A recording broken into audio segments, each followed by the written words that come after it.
오늘 우리에게 주시는 하나님의 말씀은 민수기 30장 1절부터 16절 말씀입니다. 모세가 이스라엘 자손 지파의 수령들에게 말하여 이르되 여호와의 명령이 이러하니라. 사람이 여호와께 서원하였거나 결심하고 서약하였으면 깨뜨리지 말고 그가 입으로 말한 대로 다 이행할 것이니라. 또 여자가 만일 어려서 그 아버지 집에 있을 때에 여호와께 서원한 일이나 스스로 결심하려고 한 일이 있다고 하자.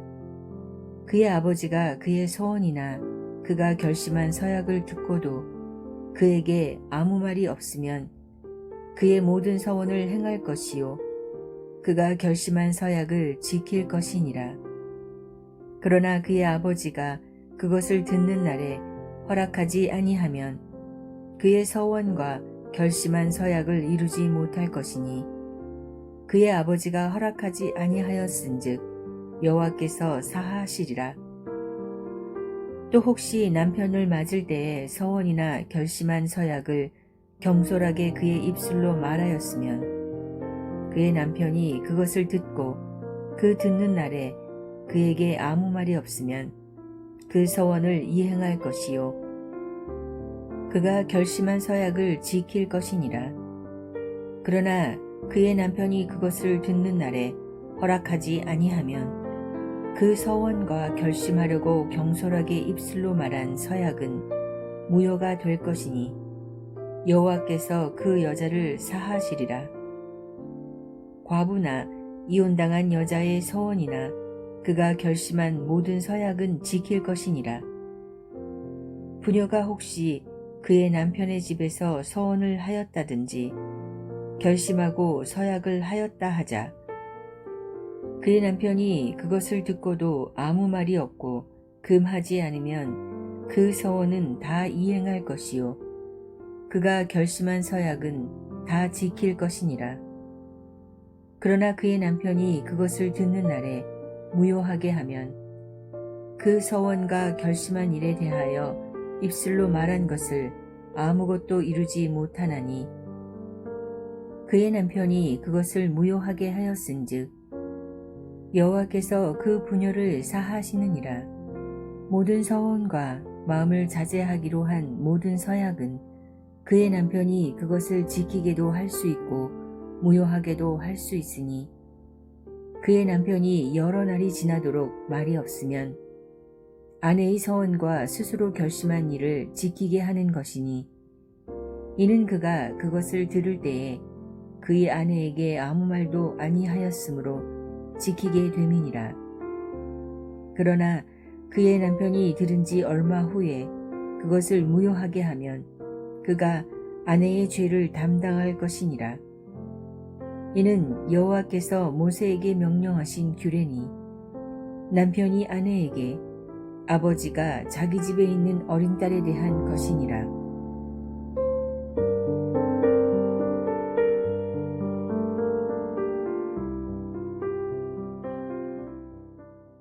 오늘 본문은 서원에 대한 말씀입니다.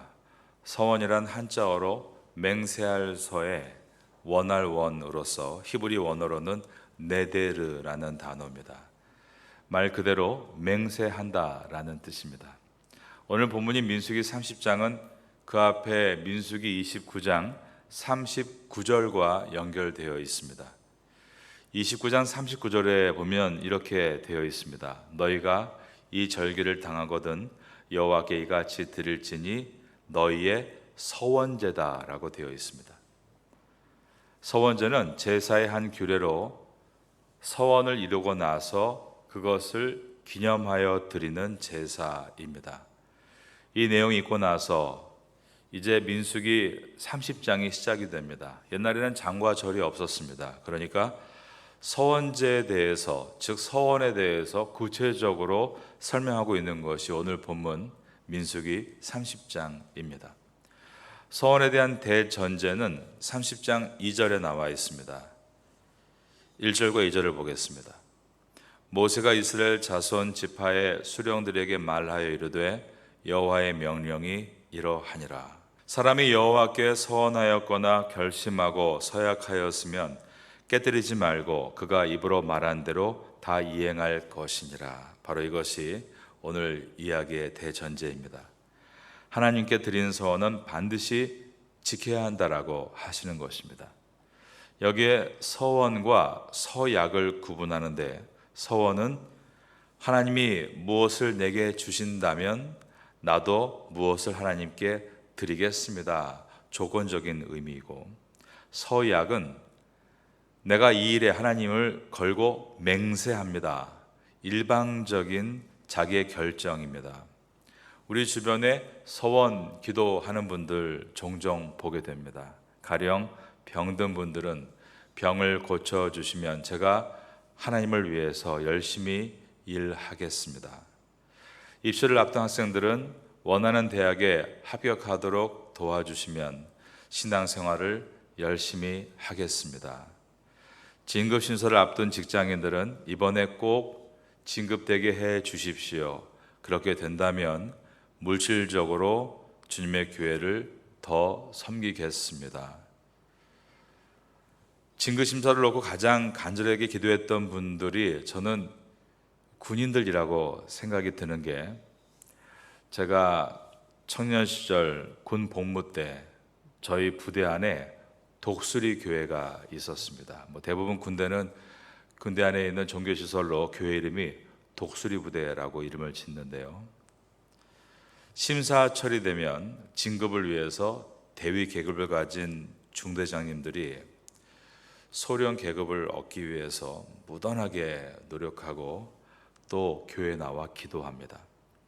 또 참모진인 소령들은 중령 진급을 위해, 중령이면 대대장인데 되기가 굉장히 어렵습니다. 그래서 그것을 위해서 기도합니다. 그런데 아쉬운 것은 그 뜨거웠던 기도가 진급 발표가 되는 날부터 완전히 없어진다는 것입니다. 진급 심사에 떨어진 사람은 말할 것도 없고, 진급 심사에 붙은 사람 가운데도 소원만 이루어갈 뿐 하나님께 헌신하는 사람은 거의 없는 것입니다.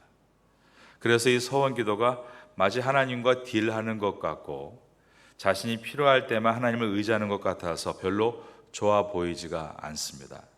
그러나 성경을 보면 소위 믿음의 선배들이라고 하는 분들 가운데 서원 기도를 드린 분들이 많이 보입니다.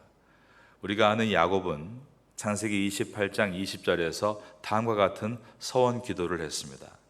야곱이 서원하여 이르되 하나님이 나와 함께 계셔서 내가 가는 길에서 나를 지키시고 먹을 것과 입을 옷을 주시어 내가 평안히 아버지 집으로 돌아오게 되면 여호와께서 나의 하나님이 되실 것이요 내가 기둥으로 세운 이 돌이 하나님의 집이 될 것이요 하나님께서 내게 주신 모든 것에서 10분의 1을 내가 하나님께 드리겠나이다. 이처럼 서원 기도를 했습니다. 그는 내가 가는 이 길에서 나를 지켜주시면 반드시 서원을 갚겠습니다 라고 한 것입니다. 왜냐하면 그 당시에 가장 두려웠던 것은 길에서 강도를 만나는 일이었기 때문입니다. 강도를 만나면 가지고 있는 모든 것을 빼앗기고 심지어 생명도 잃을 수 있는 상황이었습니다. 그래서 그는 기도하기를 내가 가는 이 길에서 나를 지켜주시면 반드시 서원을 갚겠습니다 라고 기도를 한 것입니다. 사무엘상 1장에도 우리가 알고 있는 한나의 기도가 나옵니다. 그 기도도 서원 기도였습니다. 만일 하나님께서 자식을 내게 낳게 해주시면 그 자식을 하나님께 나실인으로, 즉 목회자로 드리겠습니다 라고 서원 기도를 드린 것입니다. 자녀가 없는 고통 가운데 하나님께서 자녀를 주시면 제가 이렇게 하겠나이다 라고 서원 기도를 한 것이었습니다. 어떻게 보면 하나님과 흥정하는 것 같고 기도 응답을 받아놓고 약속을 지키지 않는 일들이 많으니 서원 기도는 세속적이고 좋아 보이지 않습니다. 그러나 성경은 그 서원 기도마저도 하나의 기도로 허락하십니다. 그 이유는 무엇인가? 그것은 그들에게는 그 순간만큼은 정말 하나님 앞에 하나님이 아니고서는 도저히 문제를 해결할 수 없다라는 진정한 고백의 시간이기 때문입니다. 그들은 그 순간만은 이 문제를 해결해 줄 수 있는 유일한 분이 하나님이시라고 고백을 하는 것이었습니다. 주님은 이러한 간절함을 믿음으로 받아주시는 것입니다. 그러므로 철없이 드리는 야곱의 서원 기도를, 그리고 자녀가 없어 한탄하며 드렸던 한나의 간절한 서원 기도를 하나님은 받아주셨습니다. 그리고 그 기도에 응답해 주셨습니다. 야곱과 한나를 비롯한 서원 기도를 한 많은 믿음의 선배들이 성경에 당당하게 기록이 되고 있는 이유는 하나님께서 그들에게 약속하신 그 약속을 신실하게 지키신 것처럼 그들도 각자의 자리에서 약속을 신실하게 지켜드렸기 때문입니다. 야곱은 어린 시절 철이 없어 형을 속이고 그 결과로 삼촌 집에 가서 더 크게 속고 난 다음에 인생은 바른 길로 가야지 편법을 써서는 안 되는 것이구나를 깨닫게 되고 성숙해졌을 때 무엇보다 하나님과의 약속을 지켜나갑니다. 한나도 서원으로 태어난 아이가 너무나 예뻤지만 하나님께 드린 약속을 지키기 위해서 젖될 무렵에 그 아이를 성전으로 데리고 갔다라고 되어 있는데, 유대인의 문화에서 젖될 때는 4살 때입니다. 아이를 그 어린 나이에 성전으로 보내서 제사장 밑에서 하나님의 종으로 자라도록 만들었습니다. 그러자 하나님께서 이 한나에게 어떻게 축복하셨는가 하면 태를 더 여시고 여러 자녀들을 더 낳게 해 주셨습니다. 구약의 믿음의 선진들은 이처럼 언약하신 하나님 앞에 그들도 언약을 신실하게 지켜 나아갔던 것입니다. 신약시대의 바울도 하나님께 서원을 하는데 서원을 이룰 때까지 구약의 나시린의 규례대로 머리를 자르지 않았다라고 신약성경에 기록합니다. 사도행전 18장 18절에 보면 그가 겐그리아에서 머리를 잘랐다라고 되어 있는데, 이 말은 서원을 하고 그 서원을 다 이름으로 머리를 자르는 시간을 가졌다라는 뜻입니다. 우리가 민수기를 공부하면서 나시린으로 서원한 사람은 그 서원한 기간 중에 머리를 기르면서 서원한 것을 모두 지키고, 만일 중간에 서원을 지키지 않으면 중간에 길렀던 머리를 자르고 다시 처음부터 시작해야 한다라는 내용들을 6장에서 본 바가 있습니다. 민수기에서 가르치는 서원의 대주제는 서원한 것은 반드시 끝까지 지키라라는 데 있습니다. 여러분도 하나님 앞에 약속하신 것이 무엇인가 있으시다면 그것을 이 민수기를 지나며 한번 돌아보시면 좋겠습니다. 그리고 하나님과 약속한 것은 지켜야 된다는 것을 기억할 수 있다면 오늘 이 본문은 여러분에게 귀한 은혜가 될 것입니다. 오늘 본문인 민수기 30장 3절에서 5절은 자녀가 어떤 것을 서원했을 때, 그가 아직 미성년자일 때는 서원한 것은 아버지가 동의해 주어야만 정당한 서원이 될 수 있다라고 기록합니다. 3절입니다. 또 여자가 만일 어려서 그 아버지 집에 있을 때에 여호와께 서원한 일이나 스스로 결심하려고 한 일이 있다고 하자. 4절 말씀 다 같이 읽겠습니다. 그의 아버지가 그의 서원이나 그가 결심한 서약을 듣고도 그에게 아무 말이 없으면 그의 모든 서원을 행할 것이요 그가 결심한 서약을 지킬 것이니라.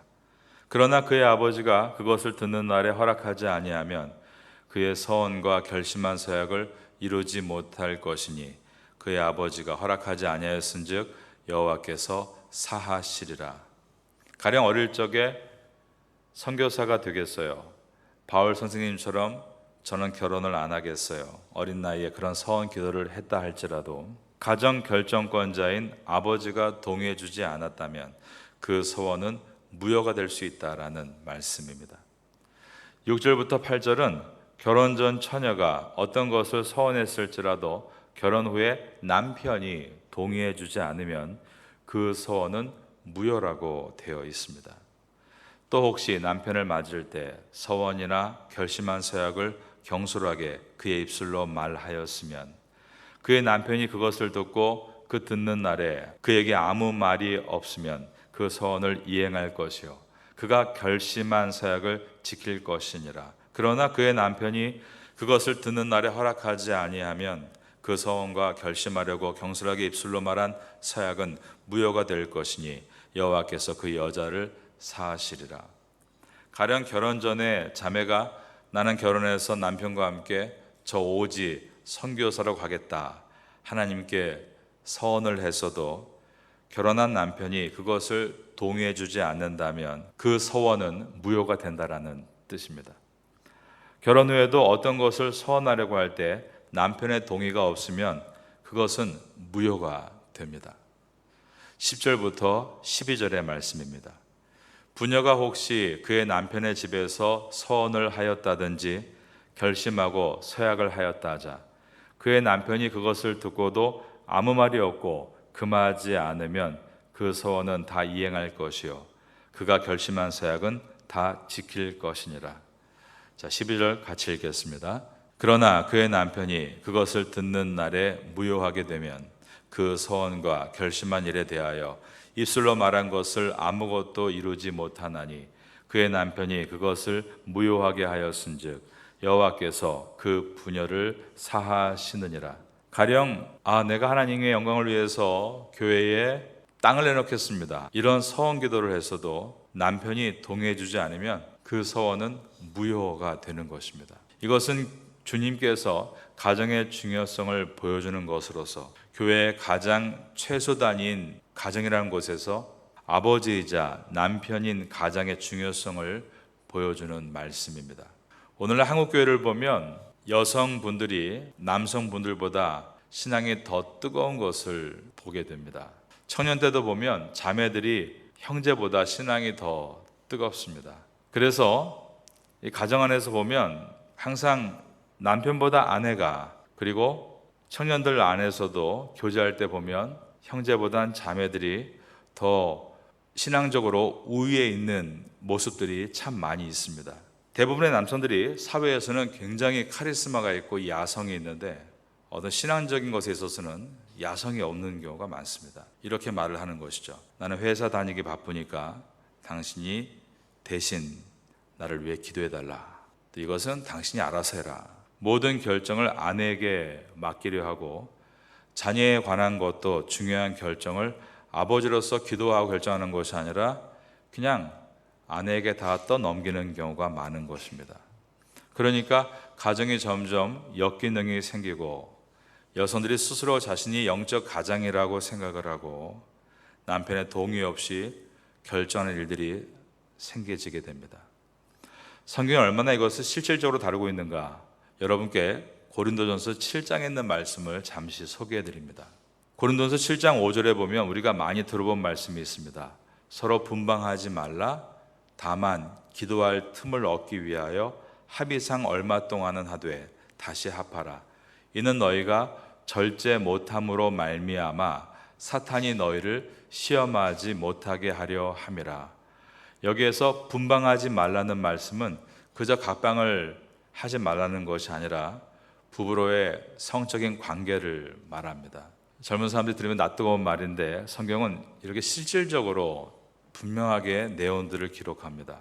고린도전서 7장 5절 위에 있는 2절부터 이 내용이 전개되는데 2절에 보면 음행을 피하기 위하여 남자마다 자기 아내를 두고 여자마다 자기 남편을 두라. 이 말씀은 결혼해서 당당하게 육체의 욕구를 해결하라라는 뜻입니다. 성경은 결혼 전에 하는 성적 관계를 음행의 죄로 기록합니다. 결혼을 하고 남편과 아내를 사랑해야만 그것이 정당한 관계라고 말씀합니다. 그래서 젊은이들은 하나님 말씀을 잘 배우고 결혼도 때가 되면 미루지 않아야 되는 이유도 이 안에 있습니다. 인터넷 포르노에 오염되고 성적인 절개가 없어지는 오늘날의 문화 형태가 요즘 만연되고 있는 것입니다. 창세기에서 생육하고 번성하라라고 하셨습니다. 인간의 욕구 중에 음식을 먹고 싶은 식욕이 있듯 이성을 사랑하고 싶은 성욕이 있습니다. 그러므로 자신의 육체가 건강하게 사랑할 수 있게 만들어줘야 하는 것입니다. 고린도전서 7장 2절이 음행을 피하기 위하여 남자마다 자기 아내를 두고 여자마다 자기 남편을 두라. 그리고 이어지는 3절 말씀은 남편은 그 아내에 대한 의무를 다하고 아내는 그 남편에게 그렇게 할지라. 여기서 의무는 아까 말씀드린 것처럼 서로 간에 성적인 접촉의 의무를 말하는 것입니다. 우린 성경이 얼마나 실적인가를 볼 수 있어야 됩니다. 7장 4절은 아내는 자기 몸을 주장하지 못하고 오직 남편이 하며 남편도 그와 같이 자기 몸을 주장하지 못하고 오직 그 아내가 하나니 부부는 한 몸인데 자기가 원하지 않는다고 자기 뜻만 주장할 수 없다라고 되어 있습니다. 그러므로 이어지는 고린도전서 7장 5절 분방하지 말라는 바로 그런 뜻인 것입니다. 물론 너무 급한 일 때문에 너무나 긴박한 문제를 만나서 거룩하게 작전 기도를 해야 하므로 부득이 떨어져 있어야 될 때도 있습니다.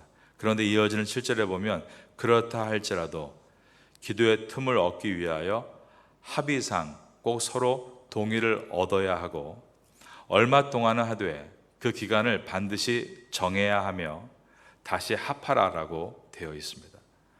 고린도서 7장 말씀은 부부간에 일어날 수 있는 아주 원초적인 예를 세세하게 보여주고 있는 것입니다.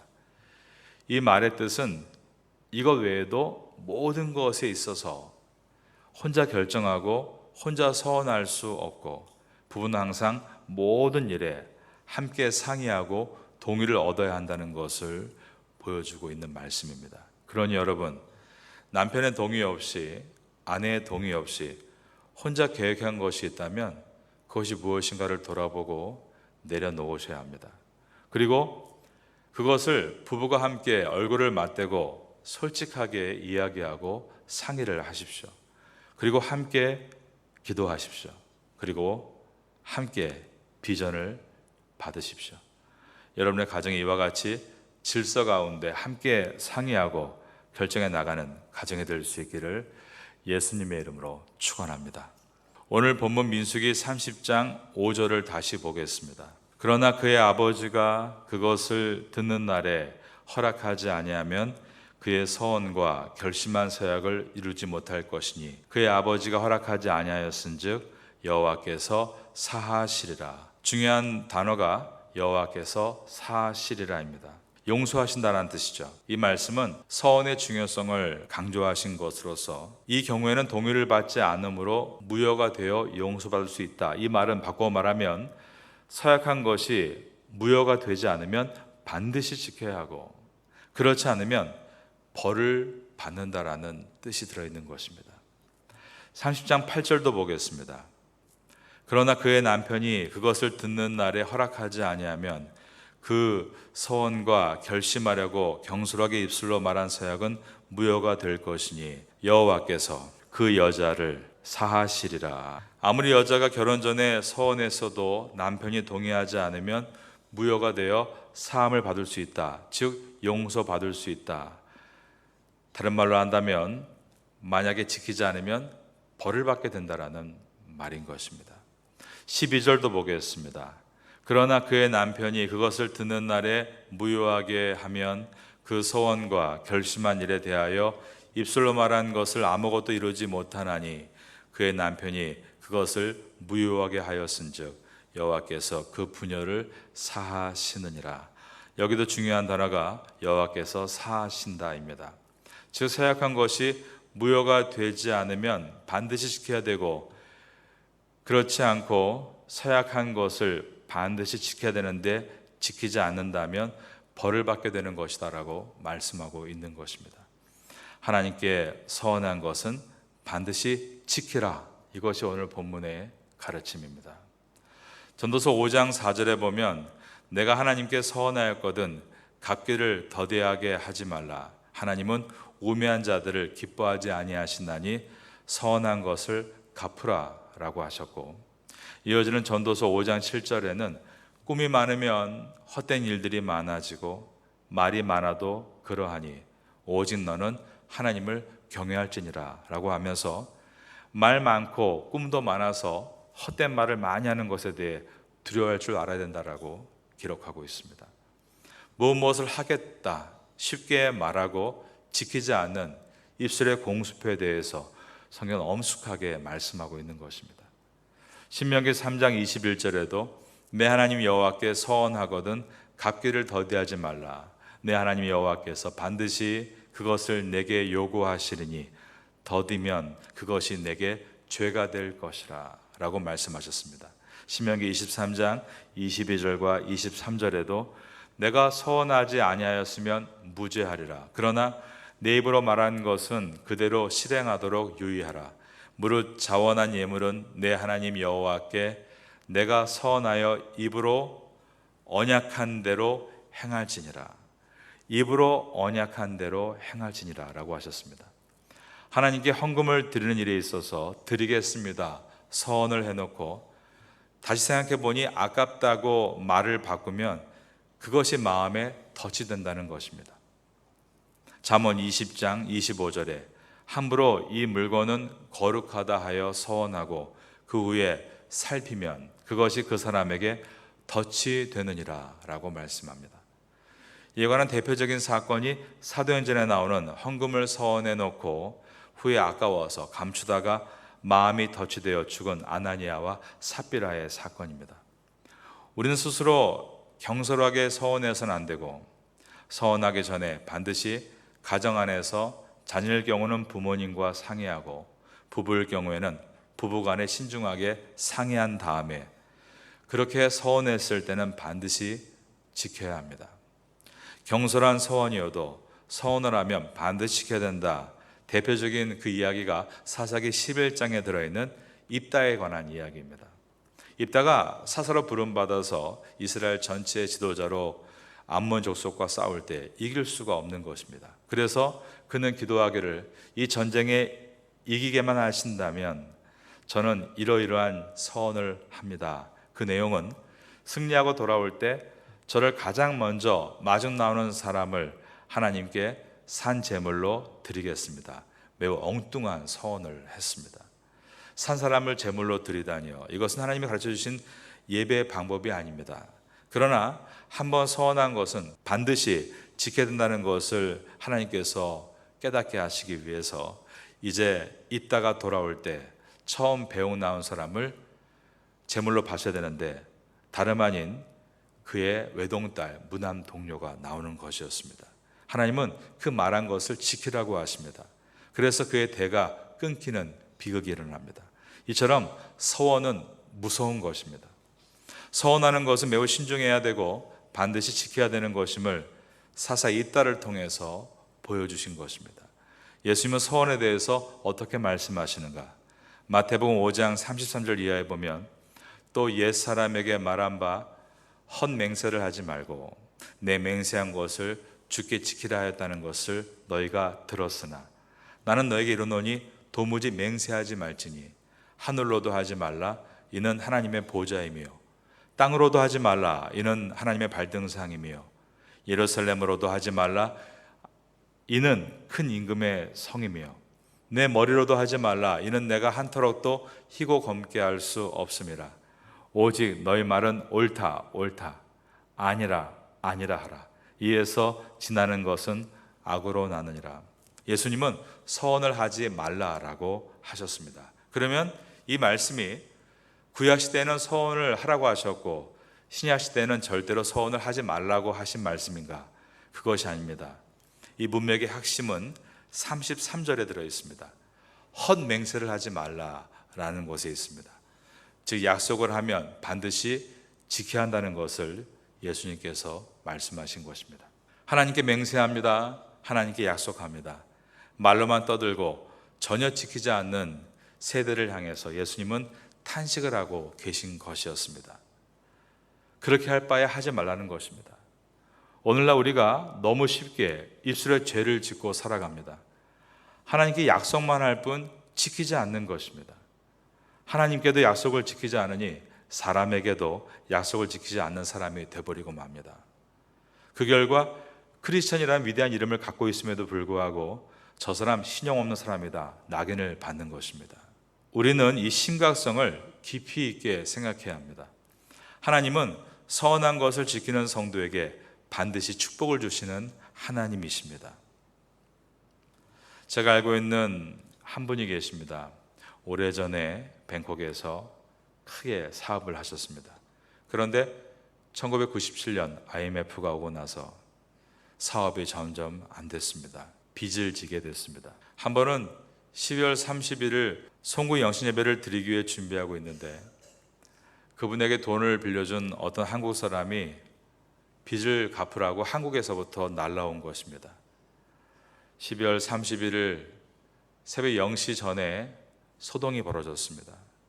그 사람은 작정을 하고 이분을 부끄럽게 하기 위해서 소리를 지르며 모든 교인에게 이분은 빚쟁이다라고 외친 것입니다. 그렇게 그분은 실랑이도 당해야 됐고 부끄러운 일도 당해야 됐습니다. 그런데 이분이 끝까지 그 빚을 다 갚아낸 것입니다. 수년 전에 연락이 왔습니다. 목사님, 기뻐해 주세요.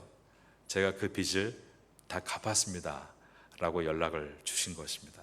제가 계산해 보니까 17년이 걸린 것이었습니다. 이분이 10수년 전 제가 부모서로 있을 때 저에게 진심 어린 말로 했던 그 얘기가 저는 지금도 기억납니다.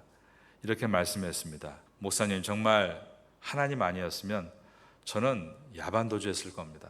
그런 말을 했었습니다. 사실 그때 이 뱅콕 사회에 빚을 안 갚고 야반도주하는 사람들이 굉장히 많았던 때였습니다. 그러나 그분은 빚쟁이가 된 고통 중에 하나님께 예배를 드리며 말씀의 은혜를 받았는데 그것은 꼭 돈을 갚는 것, 그것이 하나님의 뜻인 것을 알고 서원 기도를 드린 것입니다. 그리고 무려 17년 동안 빚을 갚았습니다. 그런데 그 빚을 갚는 동안은 저 지방에 가서 일도 하고 심지어 외국에 가서 일도 해야 했습니다. 그러나 어떻게 해서든지 그 빚을 다 갚겠다라고 힘을 써서 갚은 것입니다. 그 17년 동안 빚을 갚는 동안 어떤 일이 벌어졌는가? 자녀들이 있었는데 그 자녀들이 부모님께 손을 안 벌리고 잘 큰 겁니다. 지금도 아주 훌륭하게 자기의 삶을 개척해 나아가는, 부모님 힘 빌리지 않는 멋진 자녀들이 된 것입니다. 놀라운 일이죠. 그리고 그분이 17년 동안 이 일을 하면서 하나님 앞에서 신실했기 때문에 교인들이 인정을 받아서 이 두 분도 교회에서 중직으로 임명을 받게 되었습니다. 이처럼 돌아보니 엄청난 은혜로 이 가정에 하나님께서 갚아주신 것입니다. 제가 그때 그분의 얘기를 듣고 곰곰하게 생각해 보았습니다. 어떻게 이러한 일이 가능한 것인가? 그때 제가 묵상했던 마음은 끝까지 선한 것을 지키려고 할 때 하나님께서 그 가정을 어떻게 지키는가를 우리에게 보여주려고 이렇게 하셨구나. 정말 상상할 수 없는 엄청난 복을 받는 것을 보면서 빚을 갚는 것에 몇 겁절로 돌아오는 은혜를 보면서 그것을 깊이 생각했던 일이 있습니다. 여러분, 우리가 하나님 앞에서 감동을 받고 은혜를 받고 서원을 하게 된 것은 놀라운 은혜입니다. 서원은 하나님의 축복입니다. 이 서원이 만약에 온전하게 성취된다면 우리의 삶에 놀라운 복으로 돌아오게 됩니다. 그러나 서원을 기분으로 하고 또 어기고 그리고 또 다시 바꾼다면 열매 있는 삶을 기대할 수는 없을 것입니다. 하나님 앞에서 여러분들은 모두가 태국 땅에 하나님의 일을 위해 서원하고 온 하나님의 백성들입니다. 그 서원을 기억하고 내가 어떠한 삶을 살아야 되는지를 주님께 여쭈시기 바랍니다. 하나님께서 우리에게 지혜를 주시고 감당할 수 있는 능력과 힘을 더해 주실 줄로 믿습니다. 이러한 은혜가 민수일을 지나며 우리 마음에 있게 되기를 예수님의 이름으로 축원합니다.